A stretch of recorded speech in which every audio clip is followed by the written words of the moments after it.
noches.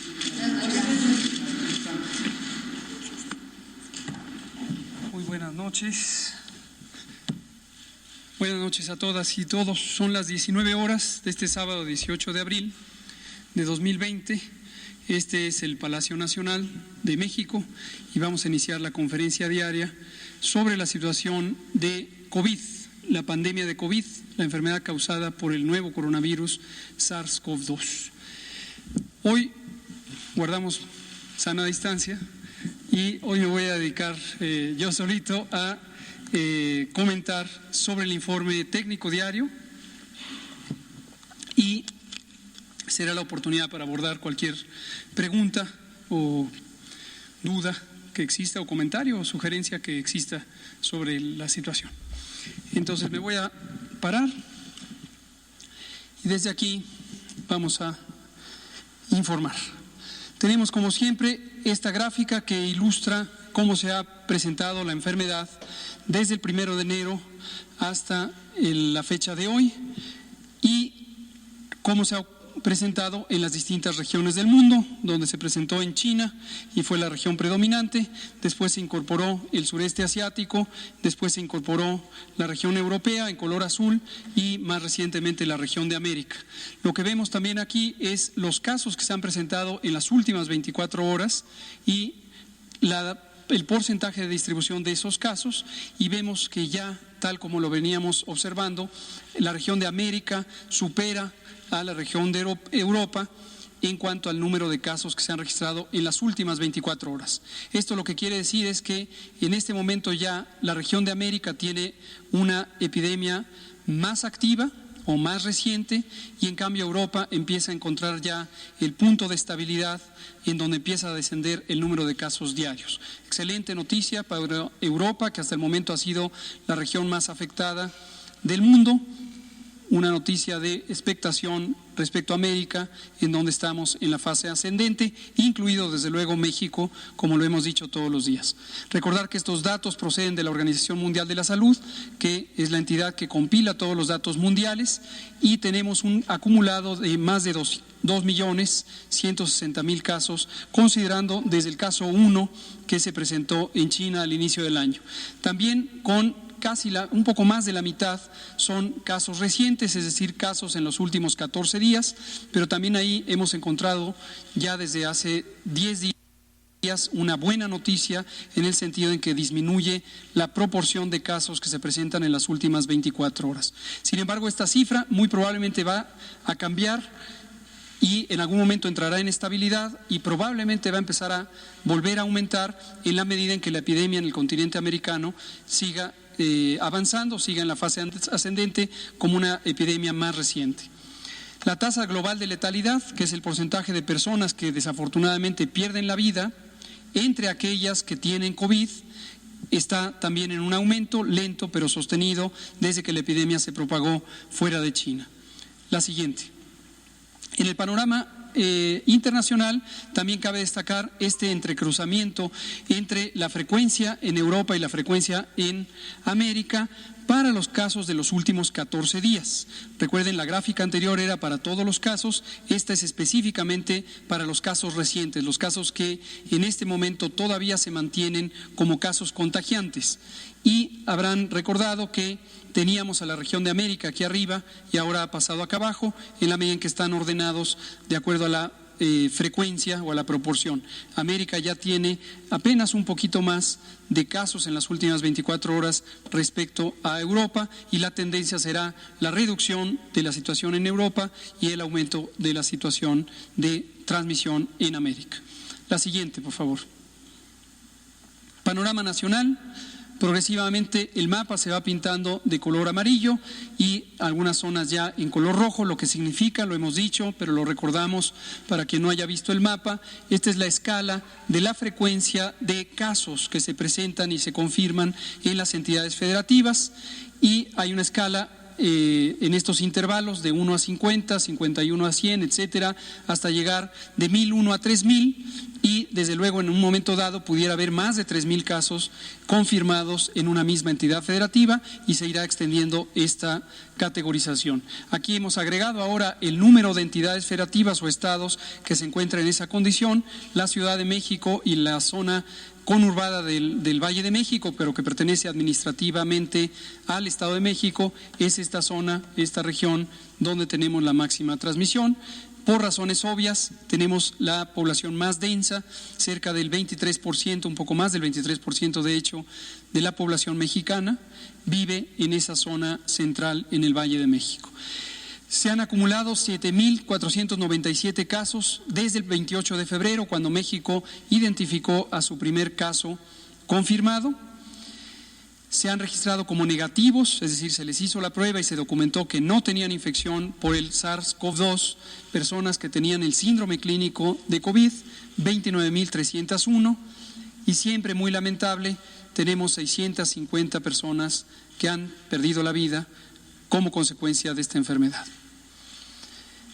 Casi 50,000 han sido estudiadas y la siguiente nos muestra la misma información en una gráfica de barras donde se ve de manera más clara el número de casos identificados en cada una de las entidades federativas.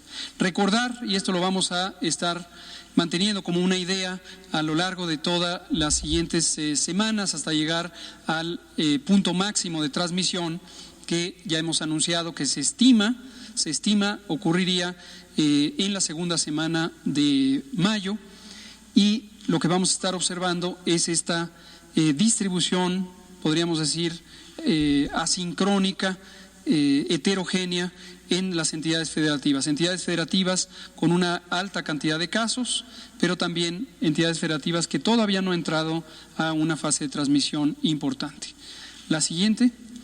Cuando lo vemos comparado con su población, podemos tener una comparación equilibrada entre las entidades federativas.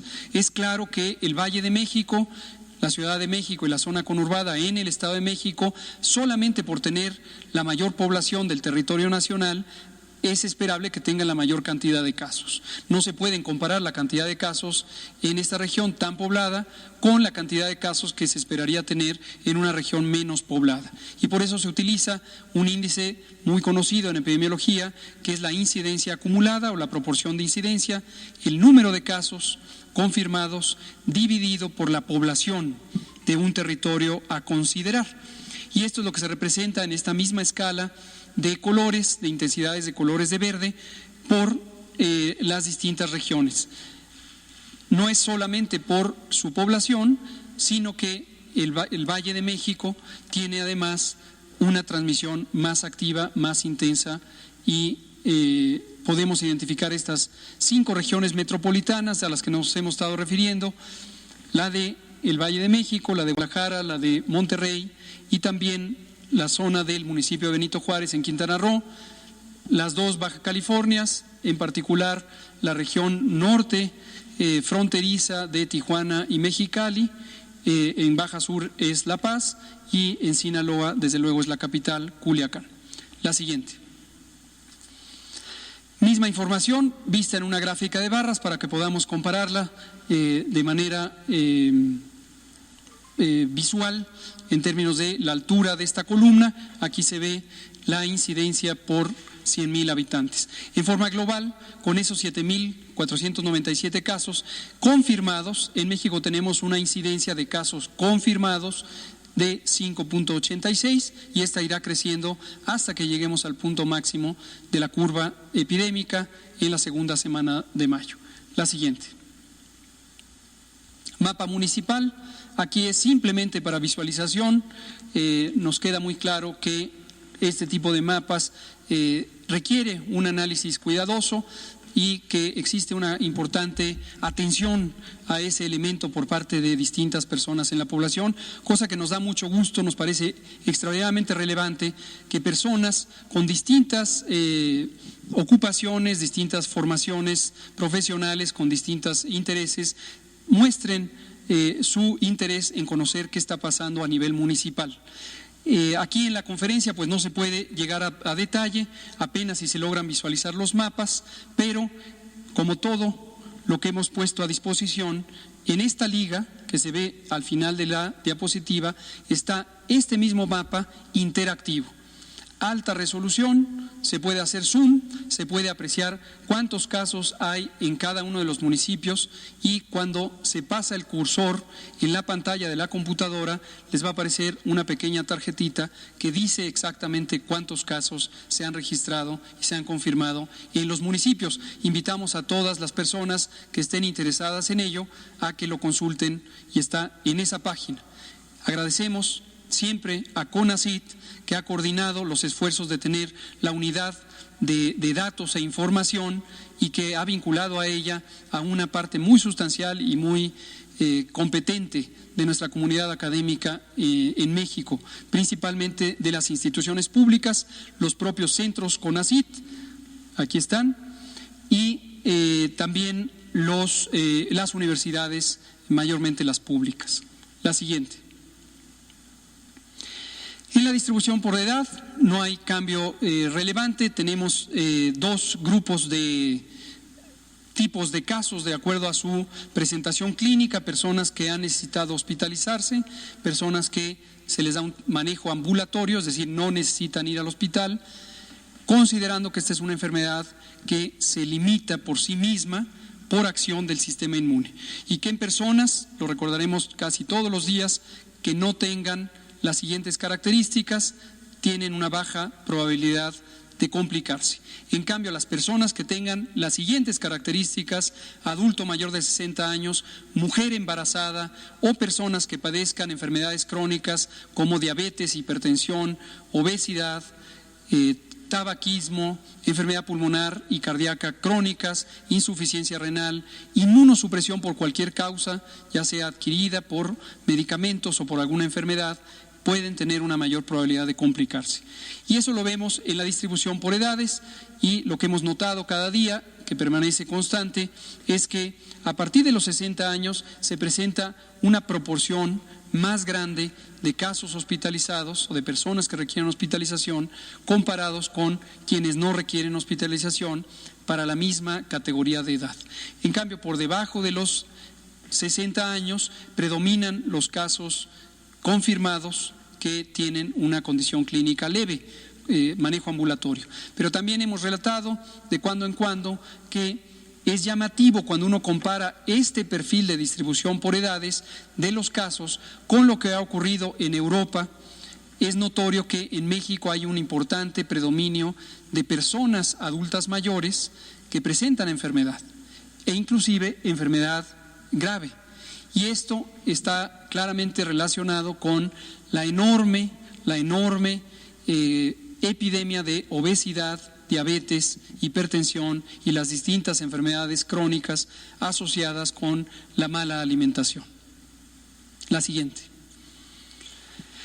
Por la condición clínica de estas 7,497 personas que han tenido COVID confirmado, más o menos se ha mantenido en la misma distribución, en los mismos porcentajes, con casi 4.8% de casos o de personas que al momento de su ingreso requieren intubación. Este es el estado más crítico de la enfermedad, en donde, porque existe una extensa lesión de los pulmones, se necesita apoyo mecánico ventilatorio, como lo conocemos técnicamente. Esto quiere decir la necesidad de suplementar oxígeno, y no solo oxígeno, sino presión del aire que se introduce a los pulmones con una máquina que es la que hemos estado llamando ventilador mecánico, algunos le llaman respirador mecánico.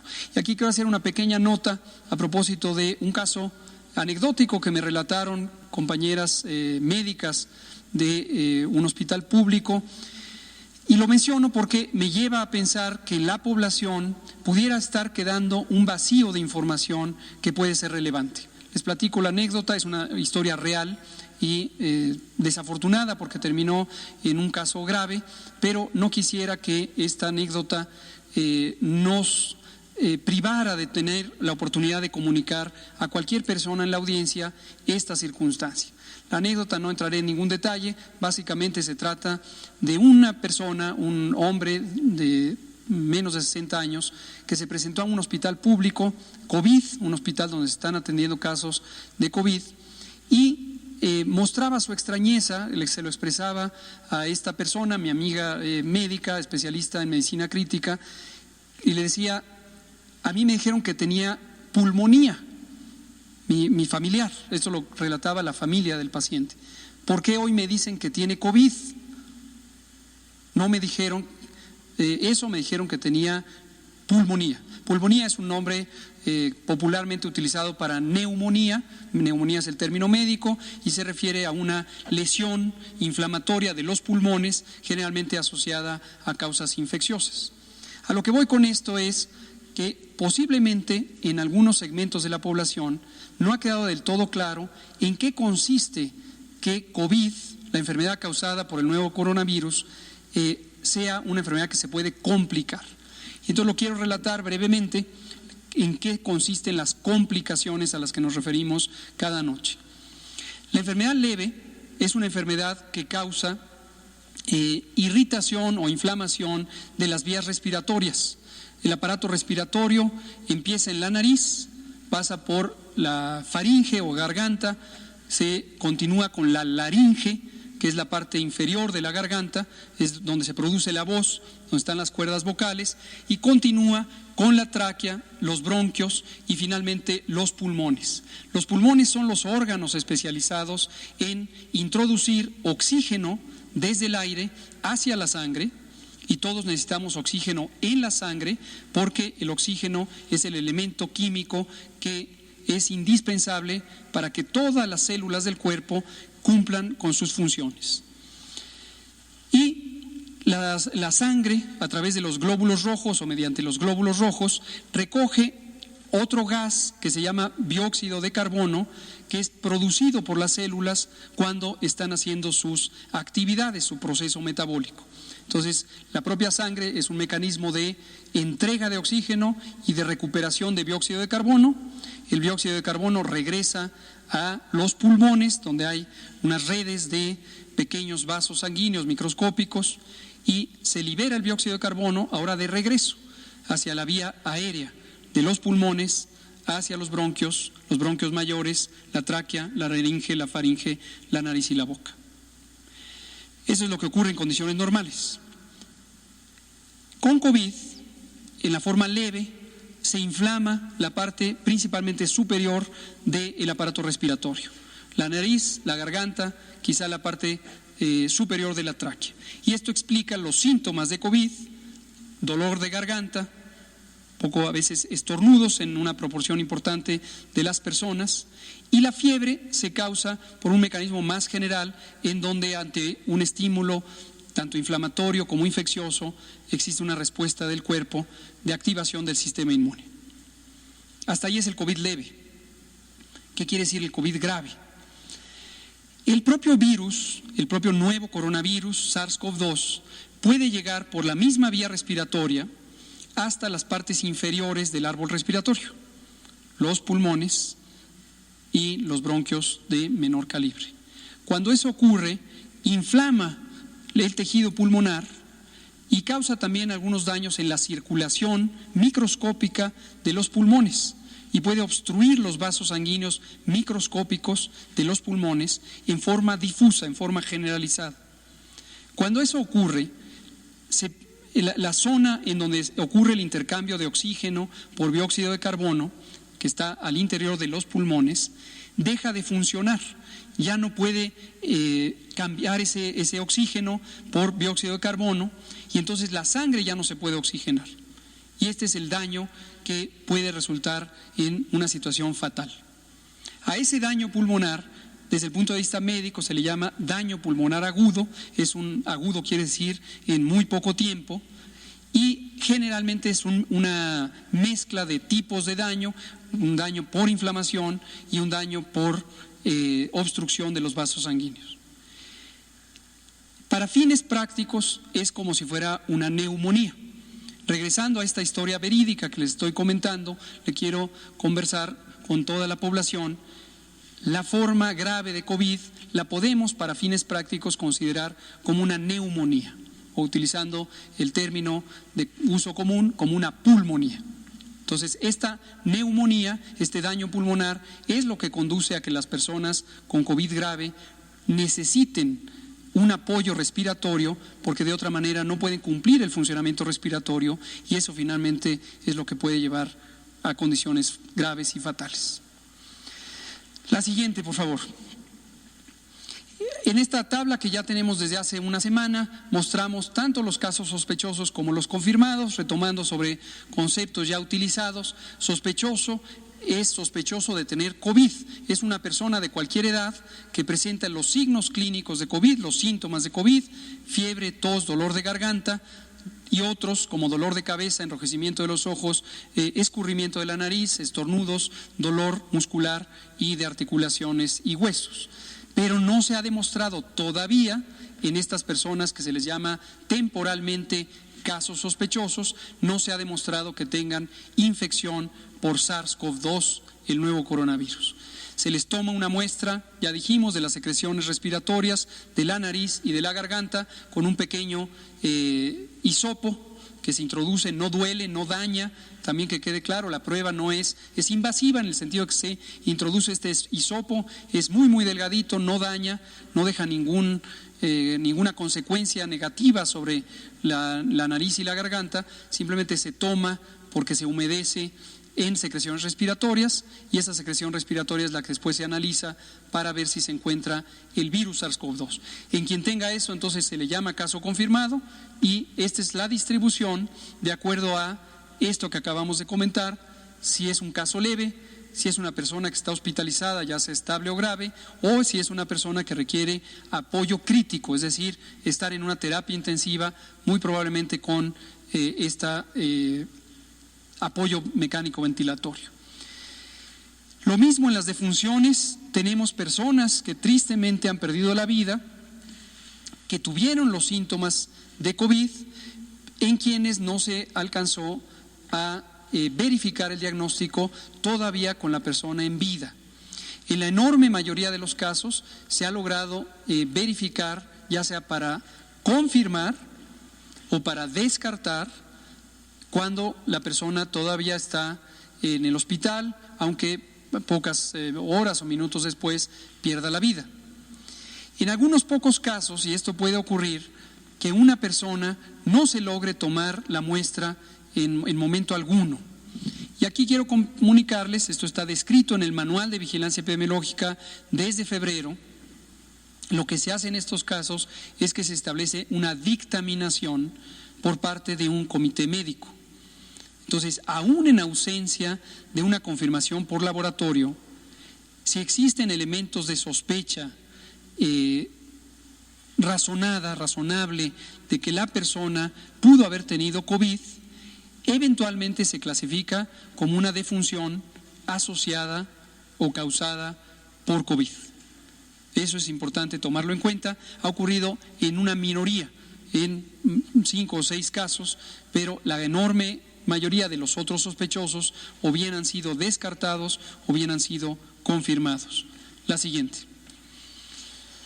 Estas son las defunciones, es el resumen de las defunciones. En esta escala se ve el número de defunciones acumuladas, son estas 650, están ahí al final de esta línea negra, y estas columnas lo que nos muestran es el número propiamente de defunciones que ocurren por cada día, de acuerdo a la fecha de defunción, y se registran como casos de COVID fatales en el momento en que aparece el resultado del laboratorio, como lo acabo de comentar. La siguiente. Las enfermedades asociadas, una y otra vez vamos a insistir en ellas con 2 razones. Una es que las personas que tienen estas enfermedades extremen precauciones porque ciertamente en comparación con alguien que no tuviera estas condiciones tiene un mayor riesgo de complicarse. Y también hemos dicho en algunas ocasiones que se puede tener más de una enfermedad. La superposición entre hipertensión, diabetes y obesidad es muy importante, y entonces una persona puede tener más de un elemento, más de una condición de salud que le aumente el riesgo. y obviamente quien tiene 2 condiciones de salud desfavorables puede tener más riesgo que una persona que tenga una sola condición, y con 3, con 4, con 5 o la edad. Esto hace que sea más delicado el asunto y por lo tanto que extremen precauciones con las medidas ya conocidas. La primera, y la volvemos a insistir, quedarse en casa, no salir, no interactuar con otras personas. Aquí retomo algo que ya habíamos dicho, pero por si acaso se ha olvidado. Las personas adultas mayores, en este momento, que no les visiten, en particular que no les visiten los niños y niñas, los nietos, y los jóvenes tampoco, que no les visiten. Ahora, lo que sí le digo a las personas que no son adultas mayores y que tienen la posibilidad de asistir a las personas adultas mayores, no les dejen solos y solas, manténganse en un contacto estrecho, háblenles por teléfono, visítenles de lejos si esto es necesario y asístanles, apóyenles en todas sus necesidades. Este periodo de restricción de la movilidad puede afectar de manera especial a las personas adultas mayores porque las deja en una situación de soledad, en una incomunicación, y esto afecta mucho el ánimo de cualquier persona a cualquier edad, pero con mayor razón a las personas adultas mayores. Y por la dinámica familiar y social es común que las familias se agreguen en las generaciones jóvenes, vamos a decir papás y mamás con niños, adolescentes y niños y adolescentes, y en cambio los adultos mayores de la familia permanezcan un tanto aislados. Entonces hay que tener una especial atención para frecuentarlos por teléfono, por algún medio de comunicación. La siguiente. Cuando vemos la letalidad como una medida del riesgo de morir, hemos puesto estas categorías ciertamente arbitrarias y desbalanceadas en cuanto al número de años de edad que abarcan, solamente con el propósito de ilustrar que niños y adolescentes, es decir, menores de 25 años, tenemos raros casos de defunción, pero sí los tenemos en 20 a 25 años, con una tasa de letalidad de 6.3%, y definitivamente en adultos mayores con una letalidad de 19.8%. Recordar que este sigue siendo, afortunadamente hasta el momento, aunque muy lamentable, pero un solo caso que ya habíamos relatado en el curso de la semana. La siguiente. Podemos ver la letalidad también como un elemento de comparación entre las entidades federativas, y esto lo que nos permite es identificar el comportamiento de la enfermedad en cuanto a casos graves en las distintas entidades federativas. Las razones por las que puede haber mayor letalidad en un estado que en otro son diversas, no hay una causa única y difícilmente se pueden saber en tiempo real. Entonces, esto lo único que sí nos permite es poner mayor atención en aquellas entidades federativas donde la letalidad pudiera estar importantemente más alta que en otras, para cuidar los aspectos que pueden llevar a un retraso en la atención médica. Y ojo que ese retraso puede ser atribuible al propio sistema de salud, si es que está saturado, o a la percepción del riesgo y el tiempo en que las familias acuden a consulta. En este momento, excepto en algunas regiones particulares que hemos mencionado, donde sí existe ya un importante grado de saturación de los hospitales, el resto del país ya empieza a tener una sobredemanda de casos de hospitalización, pero todavía no tiene el grado de saturación. Concretamente, en estas entidades federativas que aparecen al inicio, no hay saturación de hospitales. El riesgo existe como en todo el país, pero en este momento no lo hay. Entonces, cuando vemos estas letalidades tan altas, nos hace pensar que existe retraso por parte de las familias o de los propios pacientes en acudir a atención médica. Y quisiéramos con ello reforzar el mensaje que estoy diciendo. Si usted es una persona mayor de 65 años, mujer embarazada o padece enfermedades crónicas ya mencionadas, acuda a atención médica, no se espere. porque es importante que tenga una valoración temprana. Si se estuviera complicando, tendría que quedarse hospitalizado y tener otro tipo de atención más avanzada. Entonces, cuidado, esta señal de aumento o exceso de la letalidad comparado con el promedio nacional, que es 8.67, o con las otras entidades federativas, pudiera estar revelando retraso en la atención médica atribuible a los elementos fuera del sistema de salud, porque en este momento no está saturado, afortunadamente, todavía las unidades de salud en estos estados. La siguiente. Aquí lo vemos como mortalidad. El numerador es el mismo, el número de defunciones en México 650 y cada una de las cifras que se ven por el tamaño de estas barras, pero con respecto a la población, Y esta es la distribución. Esta distribución es desigual, desde luego atiende a la cantidad de casos que se van presentando con condiciones fatales en cada una de las entidades federativas. La siguiente. Semanalmente actualizamos esta gráfica. A lo largo de la semana no había tenido cambios, hoy ya tiene cambios, y es lo que hemos anunciado: la distribución de la frecuencia de positivos, es decir, personas que tienen COVID, sospecha de COVID, se les toma una muestra y resulta que efectivamente tenían infección por el virus. Es la quinta parte, 20%.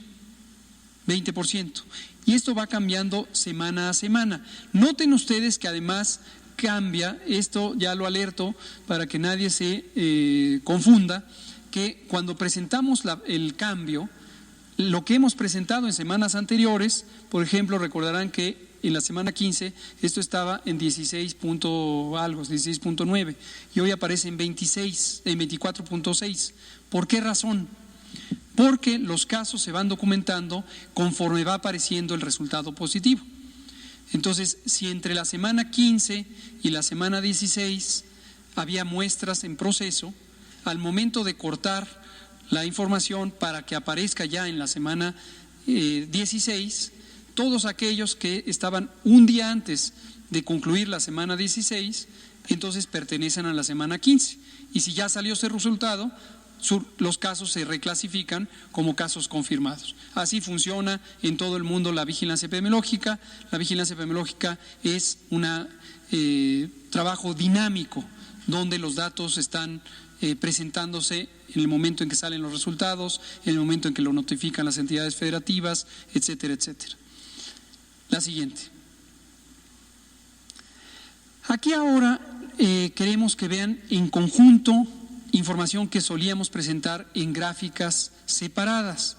¿Por qué razón? Porque nos interesa que existe una apreciación clara del tamaño de cada uno de los distintos conjuntos que voy a mencionar en este momento. Casos positivos acumulados en color rojo. Defunciones acumuladas de acuerdo a la fecha de defunción en color azul oscuro. Casos recuperados, acumulados en este color aguamarina, y casos sospechosos acumulados en esta curva anaranjada. Esto lo que nos permite es ver de todo el fenómeno de COVID